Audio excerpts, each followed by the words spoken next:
Kitchen waste पण इथे आणून टाकायचं, जे काय कचरा आहे ते आणून टाकायचं.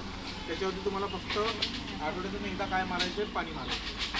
आणि गांडूळ खत, गांडूळ सोडतात काही लोक, पण आम्ही एक वेगळी पद्धत की गांडूळ करून आणत किती.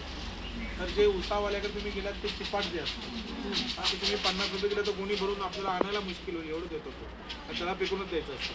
ते जर तुम्ही बेसमेंटला टाकलं आणि थोडी माती टाकली ना, जे खत तयार व्हायला वर्ष लागतं ते फक्त 6 महिन्यात तयार होतं. गांडूळ टाकायची गरज नाही.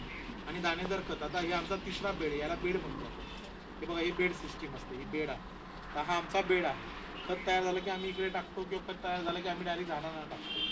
तर 3 बेड आत्तापर्यंत आम्ही 3 लाखाचं घर आत्तापर्यंत झाडांना टाकलेलं आहे. एवढी झाडं तुम्हाला दिसत आहेत की फक्त 2 वर्षात वाढली. 2 वर्षापूर्वी ते काहीच नव्हतं, इमारत पण नव्हती.